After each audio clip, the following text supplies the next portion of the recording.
Welcome back, everyone, to a Mindset Medicine podcast. I'm Katharine Loucaidou, and I have a wonderful guest today. And here's what we're going to do. This is going to be like we're sitting on an airplane and we're getting to know each other for the first time because we haven't had a formal conversation. I believe we have been in the same rooms many times together, but never actually sat down to talk to each other. So I am with a really incredible man. And I think rather than giving a very formal introduction, I am going to let him unravel the many stories that he tells because he is an excellent storyteller. And you're going to get to know him just like I am. But what I do know of Sammie Knight is he is an incredible leader. He has built businesses over the last, Sammie, would you say it's 30 years, 40 years? About 40 years. 40 years. So here we have a man who is going to be full of knowledge, full of wisdom. And I do hope that you turn up the volume and listen to these nuggets of wisdom that he is going to share with you, because it is just how business is done. It's not going to be theory. It's not going to be textbook. It's going to be on the ground and how it's actually worked. So thank you, Sammie, for joining me this morning. You bet. Thank you. What an honor. I'm sorry I was a tad late. I was wrapping up something and it lasted just a second longer, so my apologies. I'm actually driving, so please forgive me for the road noise if that was to come in on the... Yeah, I'm not worried about anything. We're chill over here. And that's why I don't actually send questions or any of these things ahead of time. I like it to be a conversation where we're getting to know you, because that's really what I want. I don't want the Sammie behind the business. I want the Sammie who built the businesses. I want to know who you are. I want to know what got you to where you are today. How did you start in this world? Tell me, as a child, what were you like? As a child, I was very shy.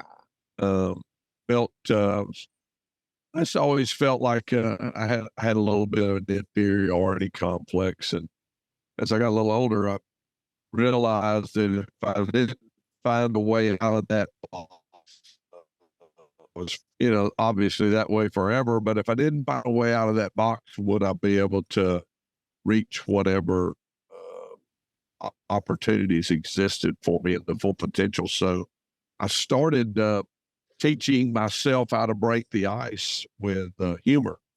And I'm a little bit of a cut up. A lot of people will tell you that I'm famous for one-liners, and a lot of people will tell you I'm just a smart ass, and I come back with a smart ass comment. But so I started breaking that, and I'm sure many people have done this before, but if I could ever get a laugh, I felt like I was welcome. Right. And yeah.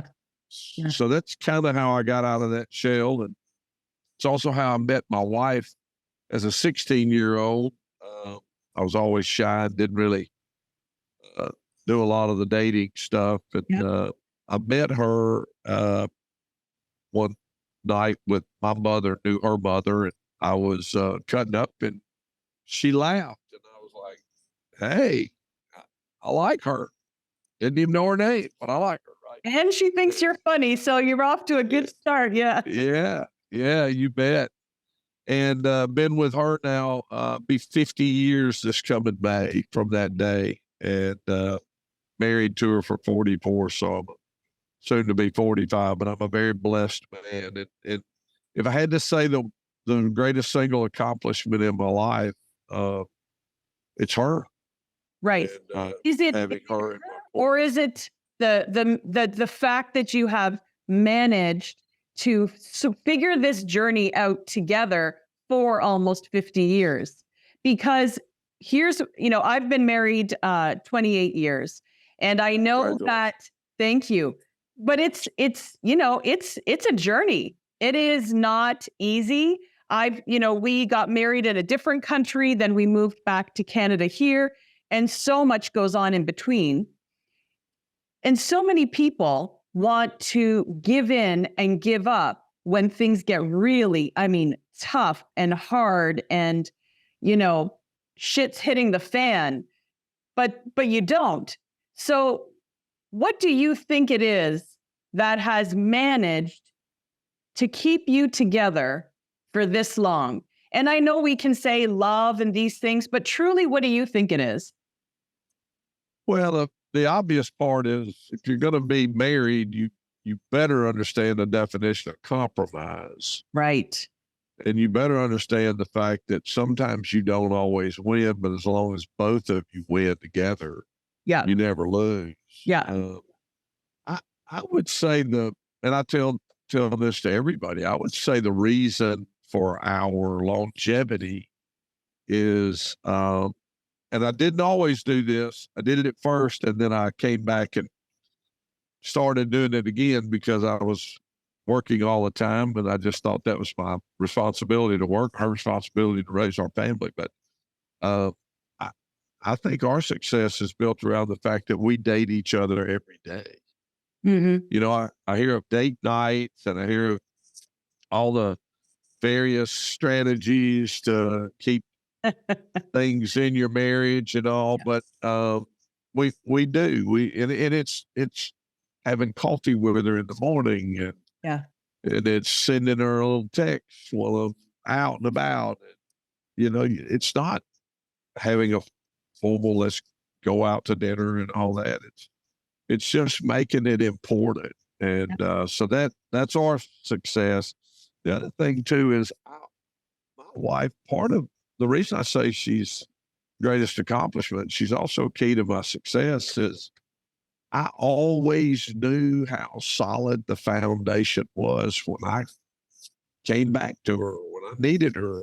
Yeah. When I came home, I knew where strength was always, and that never changed. Yeah. And she never wavered through the challenging time. She was always that solid form of strength for me. And so you put all those together, and I'm a very blessed man, but that's the reason it's lasted the way it has, in my opinion. I would 150% agree with you. I lived in Europe for 16 years. That's where I met my husband. And, there was no thing called date night. There was no anything. The way that we spent time together, because when we were there, he was working 3 jobs. I was working 3 jobs. We had, 2 kids. How on earth, right? Do you do that and still manage to stay together? So what did we do? Well, his family owned a flower business, and sometimes they would need him going on deliveries in the evening. I would hop in the car. I would help him deliver those flowers. Last night we were laughing. He had to go and put a radon machine in a house. Like, hey, let's go and I'll buy you a sundae at McDonald's. And I was like, I am the cheapest date out there. But this is what it is, right? It's not these formal date nights. It's just finding that time where you just kick back and just, chat about the day, or, seeing how they are. So just forget, when you were dating, there's a reason for that. There was nothing that interrupted a date. And so why do we allow it to change? And we do. Just remember, you started dating. If you'll stay with it and end dating, it helps tremendously. Yep.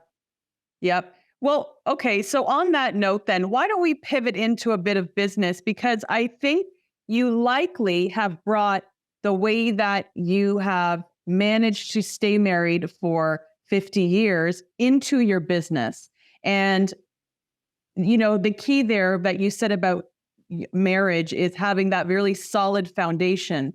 Would you say that that's how you started business? Did you understand that at the beginning when you started? And, feel free to tell us about any of the businesses that you've owned or own, and how that's run for you and how that's changed maybe over the years.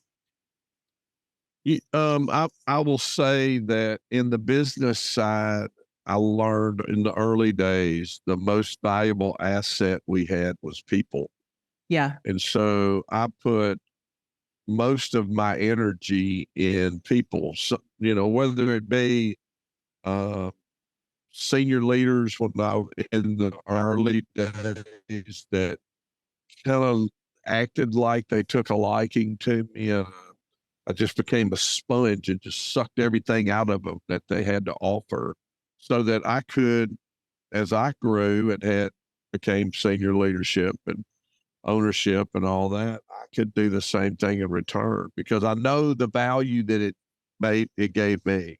And when someone took the time to help me be better, and I did it, and I was better, it must work. So I would pass that on to me.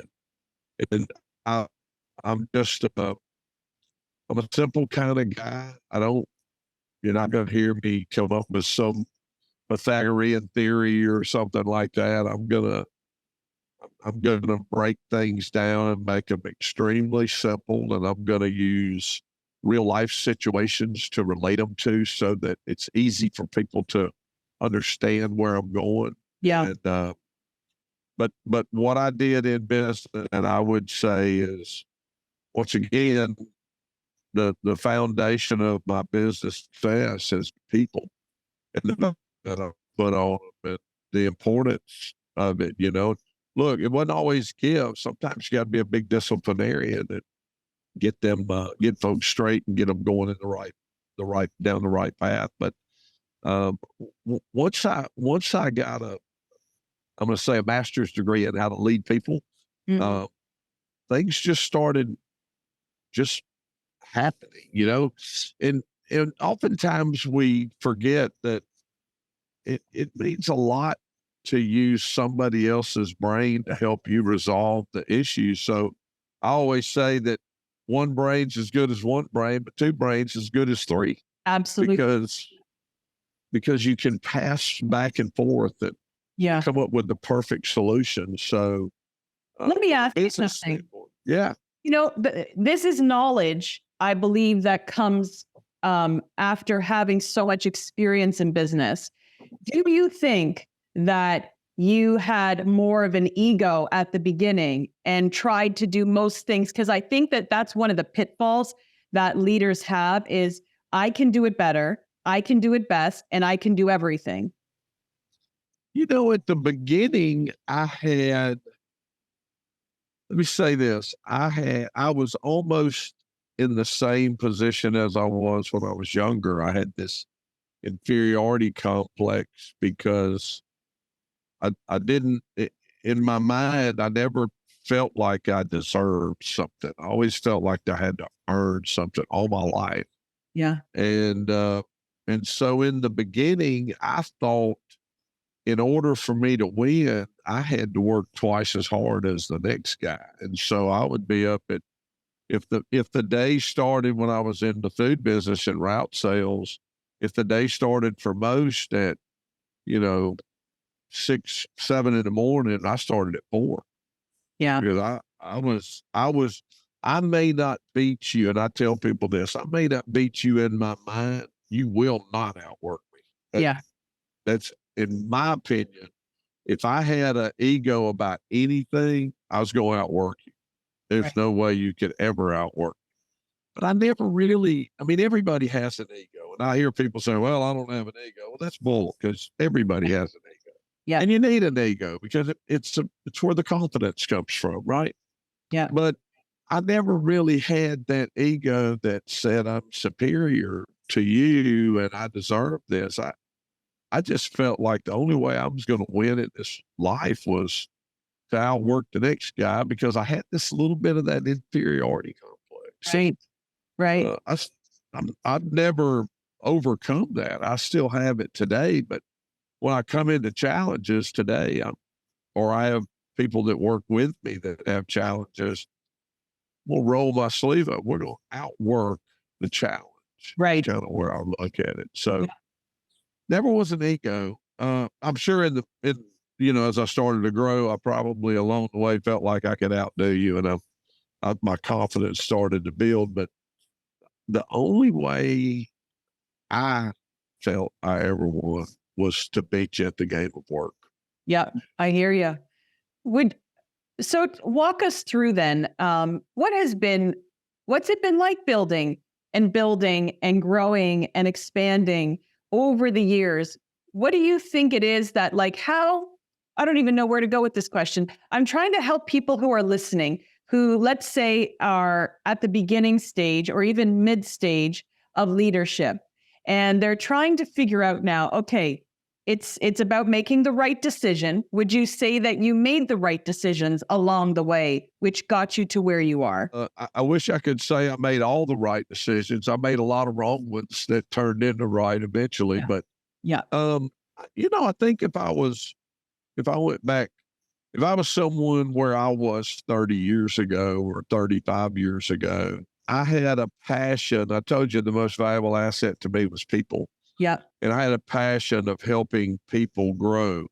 And I knew that if I could help the people that that supported me grow under me, that would elevate me.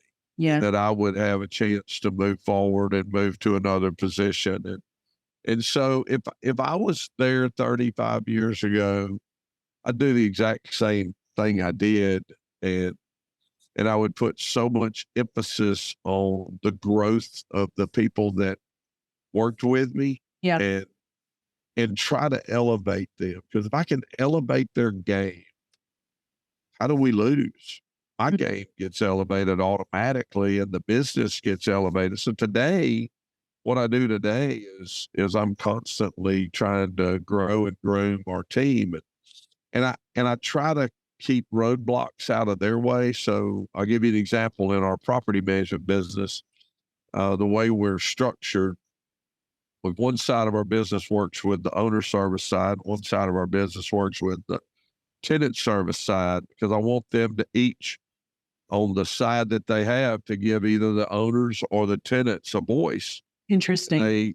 And then the two of them come together and resolve any issue that may arise, or, and if they can't resolve it together, and that's when I come in. So I basically take the problems that they can't resolve together away, and I take them over and I make a decision, and I speak with whatever side it's a tenant or an owner. Yes. And that works because it forces them to work together. Yes. Because if they bring it to me, I'm quick to tell them, look, if the ox isn't in the ditch, don't bring it to me. Y'all go back in the room and figure it out. And since we started doing that, and we started doing it about 13 years ago, I get called in maybe twice a month, and we have 3,200 properties that we manage. Wow. And just twice a month, that's kind of small. Do you think it could also be that you've done something that most people haven't, and you've given both sides a voice? Whereas sometimes, a lot of the challenges happen when one person or one party feels like they're not being heard. Yeah, no, I think that's definitely what it is. I came from an older environment. A lot of things have happened from the old days when we used to type on carbon paper or with carbon paper between two pieces of paper. But I was a fan of checks and balances, not in the fashion that one could one up the other one. Yeah. But they had to work together, because if they could learn how to work together, then maybe one of them gets elevated to lead the other one. And it's usually it paid big dividends because there was a lot of support as that happened. Sometimes it did, there's always the animosity that's in people's lives, but I felt like if we could ever get where we had the check and balance and that forced a cohesive approach to resolving the day-to-day business operations, that we should never lose. We may not always win, but I was very protective of never losing. Right.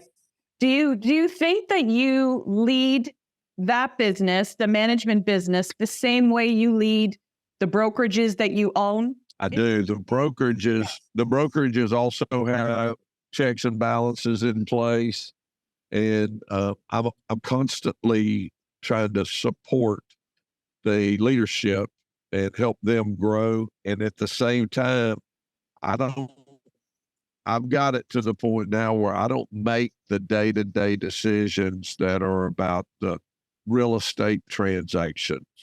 I spend more of my time operating the business and the backside of the business and the financials and, you know, where do we need to apply the most muscle and when. The day-to-day operations, I'm 100% supportive. The team that runs it.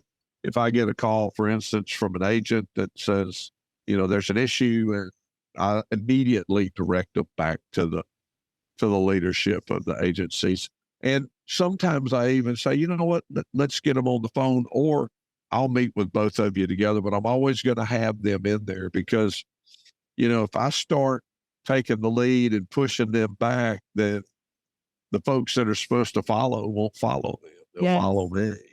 You know, you get questions in leadership, you get questions all the time that people will, oftentimes leaders will just take charge and resolve the issue, and you just hurt your potential leader that you have in that responsibility from growing. So I like to hand the ball to the people that are running it, and always have, and I'll never stop that. That's been beneficial. Is it always perfect? Heck no, we stumble, but I try to do the same thing. I've got checks and balances in place in that, you know, for instance, when we're cutting commission checks, I have another person that sees everything before it passes through. It's one extra set of eyes. I don't want to make a mistake. Have you? So what I hear is you've never really been that controlling person that needed to have control of all the situations like we see many, many times in leadership. No, I haven't. One, you pay people a salary or commission or a 1099 to do a job. Mm-hmm. And if I'm constantly doing the job, then I'm wasting money. And two, I can't look forward if I'm looking in the moment either. And I want them to look forward as well. But if my whole life is looking in the moment, then how do we get where we're going? I'm a big planner. I mean, a big planner. I believe in putting plans in place, not for next year, but for 5 years. I live in a 5-year planning process. And when this year finishes, I will have added another year to my 5-year plan. So I'm always 5 years out from it, always. Would you mind walking me through that? Because I think so many people are very short-term thinkers, like especially now, you know, with the economy the way it is, many people, and I've noticed this even when I owned my brokerage, everything was about between, you know, by now and the end of the year. But what about beyond that? You know, what skill are you going to have that you can bring into the next year? And it was really hard to get their mindset to shift to something longer term. And I think it's out of fear, but I would love to hear how you came about that. And how is it that you can get your mind to think of that 5-year goal? And why do you think so many people can't do it? Well, the way I got started, a dear friend of mine was a consultant, long-range strategic planning consultant, and we hired him years and years ago in the food business. And so he's the one that really embedded it in my head. But, you know, to talk about it in a little bit of a simple format, operating a calendar. At the end of each week, I have the number for that week. I also have another line item out there that's a future, a year from now. Mm-hmm. What would I like to do in that number next year, same week? Right. And I'll put a number down. I'll just put two. I'll have one that's actual and one that's fictitious, let's call it. Mm-hmm. And then as I start to do that, I get down to about October, September, preferably. I've got next year's plan kind of done from just a pure number standpoint, from a top line number standpoint. And I'll take the time to go through those numbers and say, okay, let's look at the expense side of the ledger. Let's think about what the market's doing. Let's add that element in there. Is the market saying that it's going to be down 10%? It's going to be up 10%? I need to add that in. If it says the number says the market says it's going to be down 10%, then can I hit that 10% growth or 5% growth or 20% growth, whatever it is? I can. Where do I have to invest money? And if I have to invest, where do I find the savings? Mm-hmm. And it's just like operating my checkbook. And here's an example I give. I gave it just last week. When we have those that have children or have nieces and nephews or were a child at one time, when we have a child, we hold that little baby, and our mind immediately goes to, oh my gosh, I got to get them ready for kindergarten, and grade school, and then high school, and then college, and they're going to get married one day. Yeah. And we go through that in our mind in a minute. Yeah. And so we begin to plan. Same difference. I'm holding my business like that baby. Yeah. And if I'm not planning for where that's going to go, if I don't have that mindset, then I'm going to live and die by the moment. I'm basically going to be living in a checkbook. Mm-hmm. And so by laying these plans out, these numbers out, and then taking the time to say, okay, what are the factors that are going to challenge us, and where do we overcome those? Then I put my first year plan in place. And then I take the time, I'm way ahead of this now, but then I take the time to say, I got this laid out for next year, and it is a plan, and it is fictitious to some degree. Let me go ahead and jot down growth for the next year. I won't know the factor that's ahead. Yeah. But I will know that sometime next year. I will understand market trends and conditions, et cetera, what kind of impact that may have. And so now I've got a plan. Now I've got numbers. I've got expenses. They're not perfect. 100%. They're wrong. 100%. What I see people make a mistake on is once they get a plan and there's an adjustment or a roadblock occurs, they stop. Yes. And they try to start a new plan. Yes. Never, ever, ever stop. You'll never get anywhere. You have to be kind of freewheeling, so you adjust and then get back on track. Think about a pilot, and I talk to Nick McLean about this all the time. When a pilot files his flight plan, yes, he's leaving point A and he's landing at point B, but he may see a thunderstorm brew up. Well, he's got to adjust. Yes. To go around that thunderstorm, but he gets right back on track. And I use the term fix it on the fly. Yeah. So once you get the plan in place, don't stop because you hit a little barricade. Adjust, fix it on the fly. Don't have a plan B. I'm not a plan B guy. Yeah. I'm a guy that says, let's adjust, because whatever caused us to get off track is something that occurred now, not a year ago. And so whatever it was, whatever we didn't think about, let's overcome it. Let's put the plan back in place to overcome it and then move forward. And once you start this process, once you start thinking about tomorrow and operating today, I've never missed a plan in 40 years. Yeah. I didn't have strong plans the first 7 or 8, but since that time, so 32, 33 years ago, I've had aggressive plans that I've never missed one. I've had to adjust, but I've never missed one. So that's interesting, because I think along with that vision that you have and the vision that you need to have, you also have to have the confidence to go along with it and stick to it, like you were saying. And that comes with confidence, I think. And I think maybe that's what's lacking in so many people, that they're not confident in their own plan that they've made.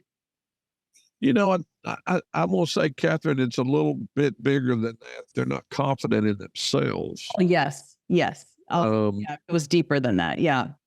and if you're not confident in your abilities, then look at what you accomplished this previous year.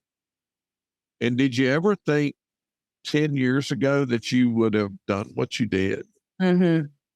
And don't be afraid to stop and look in the mirror and say, you know, gosh, I did more than I thought I would ever do. So Yeah. having confidence in your skill is critical. That's not an ego. That's being confident that you have the skill set to overcome the challenges. Look, we have a down year this year. Mm-hmm. I expected it. And so what did I do? I said, okay, let's manage this year's budget by profitability. Yeah. What do we need to do to bring in the profit so that we can feed the business going forward? And we're right on track. Yeah. So you adjust, market conditions move. If you're 5 years out front, you have no idea what's going to happen in 5 years. Technology alone is going to change it. Laws are going to change it. The idiots we have running our countries are going to change it, you know? Yep. But it's true. Yeah. be willing to adjust and stay on your path. Yeah. And not get thrown off. That's so true. What would you say has been the biggest change that you have made yourself in your businesses as each year has gone by, where you believe that, we become better over time and experience and wisdom? What do you think has been the biggest, maybe just improvement in the way that you run your businesses over the years? I think there's two things. One, as time has gone forward, I'm in a different place in my life than a lot, but as time has gone forward, allowing the team more and more freedom to run the business and getting out of their way only if they need me to help them with a buffer. And I would say the second thing for me, and it's kind of common nature for most today, but the second thing for me is I came from a world where everything that was about advertising cost you money. Mm-hmm. Today, we have social media and everything, every form of that you can think of that doesn't cost you a penny. Yes. And what we need to understand is that's a heck of a reach. Now, how do we utilize it? And don't save that money just to reinvest that money in other venues to grow. It took a long time to get to a point where I had a world of free advertising available to me just by making a post. Yeah. And so don't put that money in the bank.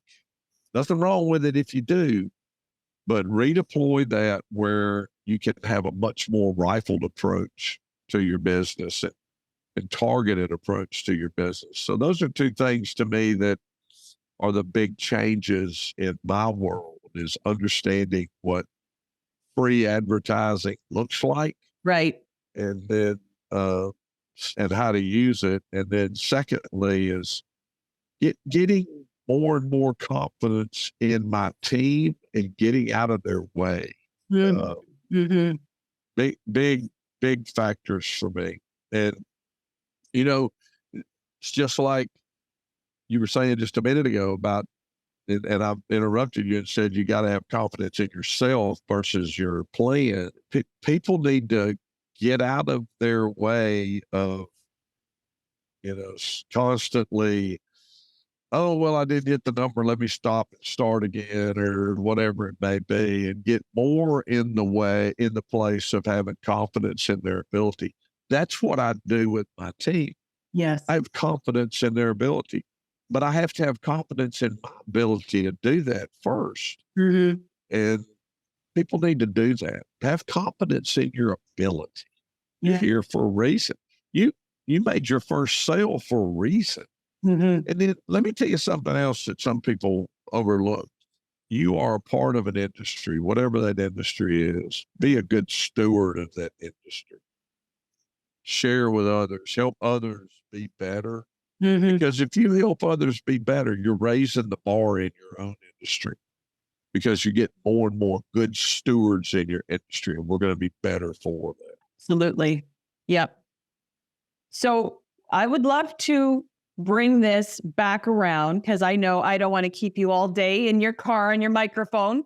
I would love to just end, because to me, business is great. And, the profit and the everything, it's all great. But to me, if you don't have your health and your mind in the right place, none of it's going to work. It's not going to run properly. So tell me, what are your go-to strategies, and what have they been, or maybe they haven't been and now they are, for health? Because I think so many people can get carried away in their businesses. I know, because I was that person working 3 jobs, then had a heart attack, then had triple bypass surgery, then had a stroke. I've been there. So I know what it can do, which is why I do things differently now. But I would love to hear from you. In business for 40 years, what have you done? Or maybe you're just doing it now because you've learned. Well, first off, I'd like to congratulate you on the great job that you've done. I followed you on Facebook and seen such an incredible improvement. So my hat's off to you, and thanks for leading from the front. Thank you. Some of us didn't pay attention to those messages that we got along the way, and I did a lousy job of taking care of myself. And I had a little heart scare about 2 years, year and a half ago, and had a stent put in, and it kind of shook me a little bit, to the point of saying, I better do something. But the thing that shook me the most is my wife looked at me in the hospital room. She gave me a little grit on the teeth and said, "You SOB, you better not leave me too soon." Yes. So that was kind of a wake-up call to say, get better. So I started improving my exercise regimen. I started improving my eating habits. Yeah. I am a fanatic about food. I love watching your posts and what you cook up. It's amazing. I love food. I love to cook it. I love to eat it. I had to learn how to eat a little differently and cook a little differently. And, even though I make all kinds of dishes that I probably shouldn't eat, I learned how to eat a portion.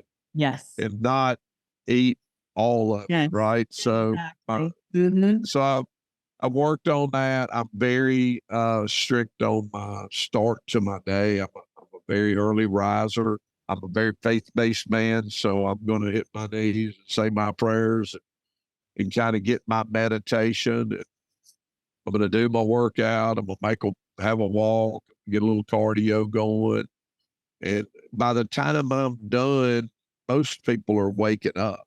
Right. I get up at 3 or 4 in the morning and love it. I love watching the day wake up. Maybe it's because of that little scare. It makes you think, boy, what am I going to miss if I don't take care of myself? I'm telling you, there is a shift in thinking. When you get scared to your core, there is a shift that happens, and all of a sudden things they look different the very next day. Yeah, sitting out on my porch and seeing the sunrise, hearing the birds sing, or feeling the cold, crisp air, or whatever it is, and not having, just being buried in work, or just that little me time. Yes. Makes my day so much better. I am a very, very blessed man, and I didn't pay attention to that, and I do now, and I'm so honored to have these opportunities and to work with the people that I work with, and to know the people like yourself that I get to know and get to follow, even though we haven't actually talked like we are now. Trust me, I know your life. I follow because it's inspiring to me. And if we could get more people to open their mind Yes. and show a little more confidence in their ability, don't be afraid to look in the mirror and tell yourself, Yes. hey, today's going to be a great day, and I'm going to be intentional about it. Yeah. And do it. 100%. And you know what I have found myself, and I don't try to do it, but I have found even relatives of mine who are much older than me, and I can see that they're going through something. And I just send them a text. I said, listen, you know what? You have put so much responsibility on yourself for the world that you don't need to do that. All you need to do is manage yourself, manage your emotions, and everything else will fall into place. And even though they're much older than me, they say, well, why didn't I never think of that? And I said, because no one's ever reminded you of it. Yeah. I started probably in the past 5 years, I started, you know how you go through your day and somebody for some reason pops in your mind. Yeah. Oh, yeah. That you know. And for a long time, I just went, must be something up. So about 5 years ago, when those things happened, I started dropping a note to them. How you doing? And then, it's not always the case, but a lot of times it's like, I really needed that text, or you don't know what you did for me today. Yes. Let's do more of that, Yes. Life's fun. This is actually how I teach social media to the agents or the other people I coach. I say, you know what? Stop trying to become viral. Your daily goal should be to affect one person. That's it. One person is the only person you should be talking to today. And if you can reach one person, you should be so proud of yourself and then move on with your day. That's it. Yeah, 100%. I was talking to some folks recently, and they were talking about being on stage. And I'm like, oh, man, I'm scared to death. There'll be 100 people, 500 people there. I'm like, wait a minute. Why are you talking to 500 people? You talk to people one at a time. They just happen to be in a group. Yes. So look at it. They're like, well, I get nervous and I have to focus on somebody I know. And I'm like, well, what about the other 499 people in the room of 500? If you're only looking at one, you're leaving them out. They're not feeling your presence and you're not feeding them. So if you go in and you intentionally have a plan to feed them, they're waiting to be fed. Speak to them one at a time. Yes. But as a group. Yes. So before we end, I would love to highlight the fact that you have written a book. And when is this book coming out? Well, it came out last year. Okay. I have another book in the process now. It's almost done. And but last year's was called Behind the Gate. And yes. It's stories from my childhood, my adulthood, of things that happened in my life and what I learned from them and how I applied them. Because, I over the years, and I'm guilty of this too, but I've heard so many people say, I don't know why they're teaching my kid algebra or teaching my kid chemistry. They'll never use it. That's incorrect. You will use it. You just don't know when. Yes. Oh my goodness. Absolutely. Yeah. And so those stories are things that I learned sometimes the hard way that I did use later in life. So there was a reason I learned them. I didn't know then. Yep. I probably paid a little bit for it, but later in life I did. And so let's just keep up with what you learned throughout your life. Yes. It will come back and you will have a chance to apply it in the future. So knowledge is power. Wisdom is strength. That is so true. And I am going to end with a Sammieism that I saw online the other day, and I loved it because I think that if more people remembered this, I'm not going to say thought like this, but remembered this. So this is what you wrote. Don't tell me why you can't. Show me how you will. This is so true. And, Stop saying why you can't do something, the excuses. Just say, how will you figure this out? Because everything has a way to figure it out. Like there's everything. And that's what I wish I could get a loudspeaker and tell people, everything is figure outable, basically. You just have to stop and pause for a minute and allow yourself to think it through. Yeah. And don't be afraid to ask somebody for some help. But when people come to me with, I'm not going to be able to do this, I have one answer and I will wear it out. It's why. Tell me why. Yes. Tell me the reason why. Let's overcome the why and you will know how. Yes. Every time. Yes. Every time. Absolutely. Well, we're going to end it there because I think that is an excellent Sammieism. Thank you so much for your time. I've really appreciated this last hour with you. It's been great. Thank you so much. And what an honor to be on it. Please keep leading from the front, showing us how to take better care of ourselves and how to lead. Thank you. Thank you.